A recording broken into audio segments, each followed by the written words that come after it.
s'est dit, bah, je m'en fous, c'est la vie de mon épouse qui est en danger. Il est monté dans les différents services pour aller chercher le produit. Donc, c'est lui qui a ramené les produits. Et tout d'un coup, bon voilà, quand je me suis levée, je le vois là. Il y avait le SAMU, parce que cette clinique n'a pas de réanimation. Et la gynécologue avait fait appel à un urologue et à un digestif, parce qu'apparemment, c'était un bazar. Vite. Tout s'est fait vite. Donc, on lui a dit à mon mari, peut-être qu'elle sera dialysée, il n'y aura plus de reins, parce que il y avait des morceaux qui manquaient. Ça s'est éclaté, quoi. Donc, tous les spécialistes étaient là, ils ont fait le travail. Et quand j'ai ouvert les yeux, je reconnais mon mari parmi les gens et je lui dis, est-ce que tu peux me passer le haricot? C'est un récipient pour vomir. Et j'ai nommé l'haricot parce que je le voyais. Et il m'a tendu le haricot et j'ai rendu, c'était du sang.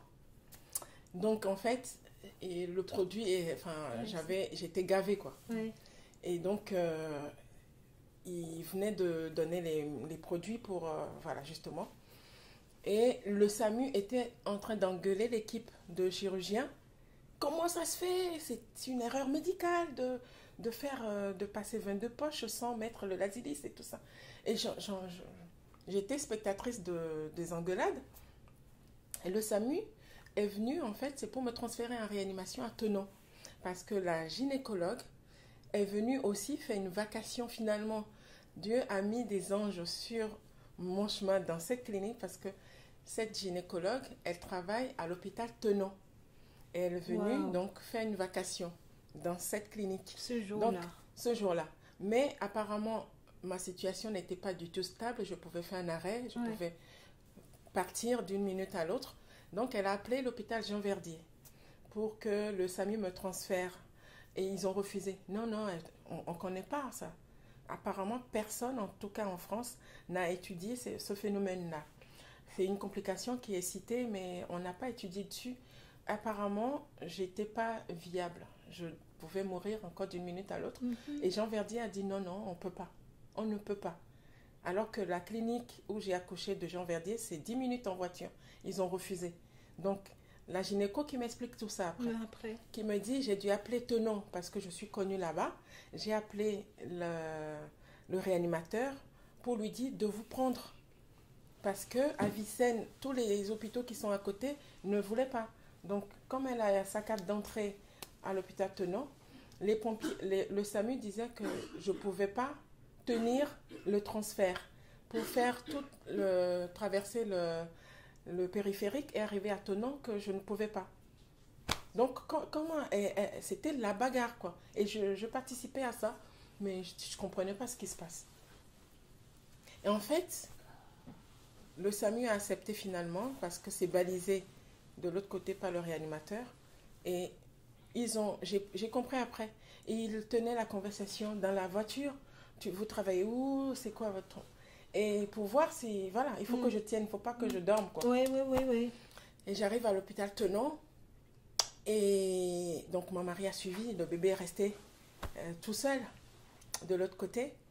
Et donc, je suis arrivée en réanimation. Le lendemain, il fallait faire une radio pulmonaire pour voir où est-ce que j'en étais. La tension était encore à 25 parce que je voyais sur l'écran qui était en face de moi. Bon, heureusement, je suis du milieu, donc je voyais ce qui se passe, mais j'étais en paix parce que quand ils sont venus me piquer pour faire les prises de sang, je ferme les yeux et je vois devant la porte du box où j'étais en réanimation, Jésus allongé par terre. Il avait la tunique autour de la taille comme quand il était sur la croix. Et je voyais donc son corps juste à la lumière de la porte. Je ne voyais pas ni sa tête ni ses jambes. Je voyais juste la partie que me montrait la porte. Et il était jonché de piqûres. En fait, les seringues et les épines, enfin, pas les épines, les aiguilles avec lesquelles on devait faire dans les bras, comme ça. Ces bras le long du corps. Et en fait, le corps était moite tellement moite que les poils étaient couchés sur ses bras. Et j'avais le sourire de Jésus. C'est... Ouais. Pardon, coupe. C'était trop, quoi. C'était trop fort. En fait, il était là tout le temps. Donc, je voyais les aiguilles pour la prise de sang, tout ça. Mais comme des fléchettes, comme quand on joue à aux fléchettes. Mais plein. Tous les arbres. Et les poils, du coup, j'étais là. Mais ils sont venus faire tout ce... Je sentais même pas de douleur. Et je savais que Jésus est là. Il a déjà tout pris, quoi. Et ce qui m'a frappé, c'est que la première radio, c'était... On ne pouvait pas me déplacer. J'avais plein de tuyaux. J'avais des drains, il y en avait au moins 4 au niveau du ventre. Il y avait la sonde urinaire, il y avait la sonde d'oxygène, il y avait plein de tuyaux. Et le manipulateur radio est venu avec la machine pour faire la radio des poumons parce qu'il était question de voir quel était l'état de mes poumons. Et donc, il y avait encore des traces. C'est comme des bulles quand on fait les bulles de savon. D'accord. C'est comme des bulles. Donc, oui, il n'y avait plus de liquide, mais il y avait comme des bulles. Et je voyais le réanimateur qui se tenait contre le mur en face, les mains jointes comme ça, parce que l'état dans lequel je suis arrivée, avec plein de liquide dans les poumons, je ne devais pas être donc à 8 h du matin avec cette image-là. Il ne commençait pas à se poser des questions. Et il a dit, en début d'après-midi, vous refaites une autre radio parce qu'il y a quelque chose qui m'échappe. À 14 h, ils sont venus, il n'y avait plus rien. C'était nickel, comme nettoyé. La tension était à 18, c'était descendu. Et ils avaient donc en prévision des antibiotiques qui passaient aussi. Et là, il y avait les internes. Ils étaient au moins 12, plus le réanimateur 13. Le box était rempli. Donc, c'était un cas d'école. Donc, il était en train de leur expliquer devant moi. Voilà, et c'est nana. Madame, vous pouvez expliquer comment ça s'est passé? J'ai dit, mais il y a un dossier qui a dû suivre depuis la clinique. Non, mais dites-nous, apparemment, vous êtes... Donc, il a fallu que je raconte tout. Vous avez travaillé? Oui, j'ai travaillé tout le temps. Je n'ai pas été arrêtée une seule fois. Je n'ai pas été malade. Je ne suis pas du genre à avoir de nausées, tout ça. On ne comprend pas ce qui se passe. Mais le plus étonnant, madame, c'est que ce matin, il y avait encore des taches dans le poumon. Là, il n'y en a plus. Il n'y en a plus. Tout est nickel, propre. On ne comprend pas. Et moi, je dis, mais gloire à Dieu, c'est Jésus. Et le réanimateur, un monsieur vraiment qui doit faire à peine 1,65 m, il était là. Très perplexe de ce qu'il est en train de voir. Vous aviez peut-être fait une infection pulmonaire. C'était peut-être pas une OAP. Parce que ce qu'on m'a dit là, normalement, c'est en une semaine. Et dans la journée, même pas on était le soir, je ne comprends pas. Et il disait ça aux étudiants. Ils sont partis. C'est comme ça que tous les jours, il y avait quelque chose. Et au bout d'une semaine... Et Aden, de l'autre côté, ton fils de l'autre côté? De l'autre côté, ma soeur, mon amie, Perpétue, donc, elle passait tous les soirs pour faire le bain au petit. Donc, elle avait pris mon pyjama. Donc, elle me disait toujours au téléphone, j'ai fait ça, j'ai fait le premier bain, j'ai fait ceci. Donc, Bernard, son mari, l'accompagnait. Quand elle sortait du bureau, tous les soirs, elle allait dormir. Pardon, excuse-moi. Pendant une semaine, dormir avec le bébé pour lui faire le bain et tout ça. Et le matin, Bernard venait la chercher pour se changer pour aller au bureau. Et c'était... Pardon. Oh, Dieu. Tu as peut-être oublié ça. Oh, Dieu, oui. Et Bernard, tous les soirs, allait la déposer. Et tous les matins, allait la chercher. Et donc, ma mère prenait le relais la journée pour garder Aden à la clinique pendant que le grand était donc à l'école, à la maternelle. Et c'était ça. Et donc, Perpétue a fait des photos du premier bain, le premier biberon, tout ça. Et donc, elle est venue placarder les photos. Voilà, je ne le reconnaissais pas, je sais. Et en face de moi, placarder les photos au mur. Et ça m'avait fait violence. J'étais comme jalouse de ce que tu faisais. C'était à moi de faire ça, le bain, tout ça. Et je ne voulais pas voir. Tu t'es approché du lit avec le téléphone. Tu m'as dit, regarde, le premier sourire, tout ça. Et j'ai compris après, c'était trop violent pour moi. C'était... Et donc, mon mari est venu, donc le lendemain, le surlendemain, me dire, si ça ne te dérange pas, j'ai changé le prénom. Parce que le premier prénom qu'on a pris à la clinique, ça va me rappeler tout cet épisode. Donc, je lui ai donné comme prénom Aden. Je dis, mais c'est quoi ça, Aden? Donc, ça veut dire lumière, la flamme. Je dis, ah, la flamme de l'éternel. Ok. Beau prénom. Voilà, que j'ai passé une semaine en réanimation. Et il était temps que je monte en salle, en gynéco, pour, voilà, pour la suite, des soins. Je crois que j'ai passé 10 jours en réanimation. Et il y avait 2 brancardiers qui sont venus me chercher pour la réanimation. J'avais encore la sonde urinaire, j'avais encore les drains. Arrivé en réanimation, arrivé en gynécologie, ils se sont trompés d'étage. J'étais plutôt avec les dames qui viennent pour se faire opérer de fibrome et tout ça. Et j'étais pas en maternité, voilà. Je devais être transférée en maternité. Et donc, mon mari qui était au courant, qui m'attendait dans le bon service, de 14h à 16h, qui disait, mais je comprends pas, on m'a dit qu'à partir de midi, elle allait monter. Donc, je la vois pas arriver. Donc, l'infirmière dit, ben, je ne sais pas, nous on attend, le lit est prêt. Donc il attendait tout seul dans la chambre. Le bébé a été transféré, donc l'objectif c'était que je récupère le bébé, donc pour commencer le lien entre nous. Il était transféré en ambulance avec sa grand-mère. On l'a posé dans la chambre tout seul avec ma grand-mère, avec sa grand-mère, ma maman. Et personne ne se souciait de où était la mère. Donc mon mari appelle la réanimation. Et c'est la réanimation qui a demandé au brancardier, les 2, où est-ce qu'ils m'avaient déposé.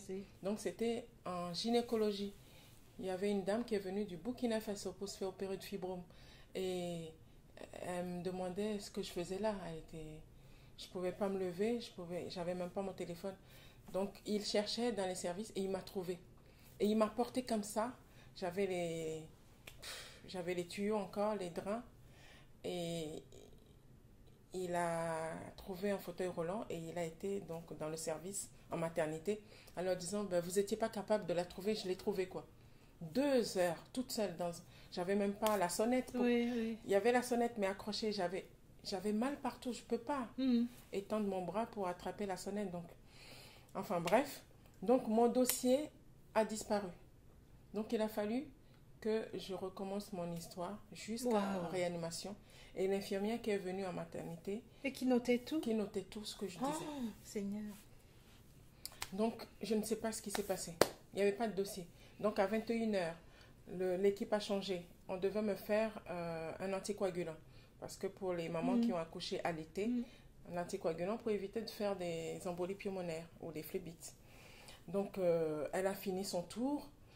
Je la vois et il y avait tellement de tuyaux. En fait, je ne savais pas que c'était une intérimaire. C'était le premier jour. Donc, je lui dis, mais l'anticoagulant, vous ne me le faites pas? Ah bon, vous en avez un?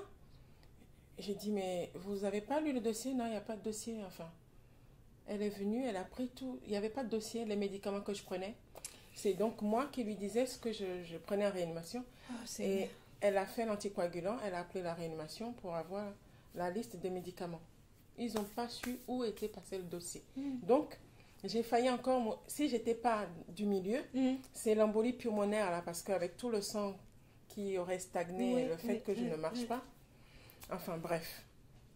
Et la nuit, donc, le bébé était en nurserie. On m'a dit, madame, on va le garder parce que, voilà, il y a trop de tuyaux, tout ça. Et j'entends la première nuit en maternité, les bâtons, comme la porte. Alors que la porte était fermée, je ne comprenais pas. Je pensais qu'il y avait une tempête dehors. les portes claquaient, boum, boum, il y avait comme... Et j'entendais des murmures. J'étais tellement embêtée que j'ai mis les oreillettes. Et je cherchais une louange. Et je suis tombée sur une louange ce jour-là. Et depuis, je ne connaissais pas. Hein. Tu n'as pas attendu que je vienne à toi.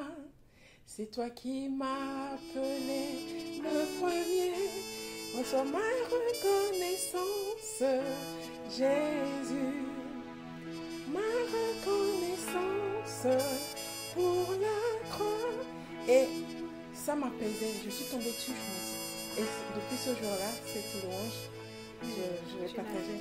Voilà, donc bref, pour dire que je suis finalement sortie. Mais la bataille de tempête, là, et je savais que mais les portes sont fermées, mais tu entends des bruits, des brouhahas. Oui. J'ai dit, waouh, en fait, il se passait une lutte dans les lieux spirituels. Voilà, donc c'était too much. Donc, on est arrivé à la maison, l'enfant grandissait, je suis incapable de faire quoi que ce soit parce que j'avais des agrafes tout le long du ventre. Je ne pouvais pas le porter, il fallait que me le porte, je lui donne le biberon, je ne pouvais pas l'allaiter. Et puis, une nuit, ça, on était dans les 2-3 mois, il pleurait, j'entends qu'il pleurait. Je me lève, mon mari travaille de nuit, donc je suis obligée d'y aller. J'y vais, le bébé, les 2 bras, alléluia, alléluia, comme ça, distinctement, alléluia. J'ai fait 360 degrés. Ouais. J'ai dit, Seigneur, qu'est-ce qui se passe? Je me suis mise à genoux, les larmes coulaient. J'ai dit, je ne comprends plus rien, Seigneur. Et j'étais donc à genoux, ma tête au niveau du lit. Et il a répété 2 fois, alléluia, alléluia. Mais c'était des cris stridents, de telle sorte que j'étais obligée de venir. C'est la chambre à coller à ma chambre. Donc, il y a quelque chose que l'Éternel a prévu pour cet enfant ou pour moi, pour nous deux, en tout cas pour ma famille. Donc, je lui rends toute la gloire. Et donc, pendant 2 ans, j'ai été, on m'a dit que mon dossier, la gynéco m'a dit que mon dossier servait de jurisprudence parce que dans les colloques en Europe, en tout cas, quand il y a des colloques médicaux, elle est obligée de présenter ma situation. Elle me dit, nous sommes liés à vie, je ne donne pas votre nom, c'est Madame W, parce que c'est dans des cas comme ça que la médecine avance, à partir de ce jour-là, en tout cas, dans toutes les salles de naissance, il y a une échographe parce que on ne peut pas dire que l'accouchement, c'est quelque chose de naturel, oui. Mais quand ça se passe mal, il faut que les appareils... Donc, en tout cas, il y a quelque chose qui a été retenu à partir de ça. Et pendant ces 2 ans-là, en tout cas, la première IRM que j'ai effectuée, à 3 mois, quand je suis sortie, je suis arrivée et la manipulatrice m'a dit, vous attendez, je reviens. Le professeur Bazo, c'est comme ça qu'il s'appelle, veut vous voir. Et quand je suis arrivée dans son bureau, et il y avait au moins une dizaine d'internes en médecine, et il m'a dit, mais Madame Wecker, asseyez-vous. J'étais comme dans le bureau de Macron, et il me présente, c'est la dame dont je vous ai parlé. Et je le regarde, et il me dit, écoutez Madame, je ne sais pas en quoi vous croyez, mais je peux vous dire que vous pouvez allumer des cierges parce que vous êtes une miraculée. Ce qui vous est arrivé, on n'a jamais vu ça. Je suis à 2 ans de la retraite. Vous êtes la première personne depuis toute ma carrière à avoir fait ça. Vous êtes la 3e femme à qui c'est arrivé. Les 2 premières qui sont répertoriées dans les bouquins de médecine il y a 100 ans. Vous êtes la 3e et la seule survivante. Et moi, j'étais devant tout. Et ça coulait, je dis, c'est Jésus qui m'a ressuscité. Je lui dis ça. Il me dit, je ne sais pas, mais vous pouvez allumer des cierges parce que vous êtes une miraculée. Et je continue par lui dire, c'est Jésus qui m'a ressuscité. Et ça coulait d'émotion, les larmes. Et les étudiants étaient là, on me passait les mouchoirs. Donc, quand je partais, il m'a pris par l'épaule. Quand vous venez, demandez à me voir. Parce que votre dossier constitue une jurisprudence. parce que les radiologues ne connaissent pas ce qui se passe. Quand vous venez, même si je suis occupée, annoncez-vous, je viendrai vous... Et il m'a accompagnée jusqu'à l'ascenseur comme ça. Ah oh. Et c'était la fin de l'histoire. Donc 2 ans de suivi, mais ils n'ont rien vu. Et il m'a montré les écrans en me disant avant et après. Donc il m'a montré, c'est vraiment... il m'a dit, hein, voyez, voilà, il y a un gros trou de la taille d'une pamplemousse. C'est comme une pavée dans une mare qui laisse des traces. Mais 3 mois, aujourd'hui, vous avez comme un cordon, c'est comme un fil. C'est aussi fin que un cheveu, un brin de cheveux, qui relie les 10 centimètres, en fait, les 2 bouts qui ont été attachés de l'artère, ce qui fait que la circulation est rétablie par ce pont qui s'est constitué. Et je ne comprends pas. Et il me dit, ça, c'est avant, ici, c'est aujourd'hui, on est à 3 mois. Et je suis arrivée bien pimpante, coiffée, et les étudiants, mais non, mais c'est la dame. Parce que le gros trou d'il y a 3 mois que je vois, il m'a montré, comme si j'étais étudiante. Et vous voyez, et sur l'autre écran, voilà, aujourd'hui, vous voyez, il y a comme un pont qui relie les deux nœuds qu'on avait effectués. Maintenant, aujourd'hui, la circulation est rétablie par ce pont. C'est aussi petit qu'un brin de cheveux, plus fin qu'un brin de cheveux, mais c'est miraculé. Enfin, bref. Donc, je rends toute la gloire à l'Éternel. Je suis encore là pour peut-être mes 100 ans. Amen. Il y aura encore d'autres victoires. Donc, toute la gloire à l'Éternel. Et s'il a permis ça, c'est pour que ce témoignage puisse édifier quelqu'un. Et la parole dit, comment croirait-il si personne n'annonce? Amen. Comment croirait-il si personne n'y va? Donc, nous n'allons pas vers vous, mais c'est les témoignages qui marchent vers vous pour témoigner Christ. Allez de partout et faites de toutes les nations des disciples. Donc, c'est à travers nos témoignages que nous allons faire des disciples. Amen. Que la gloire soit rendue à l'Éternel. Gloire à Jésus. Dieu. Il est vivant. Quel beau témoignage. Gloire à Dieu. Gloire à Dieu. Merci Michel pour ce beau témoignage. Avec plaisir, pour Gloire la gloire à de Dieu. Dieu.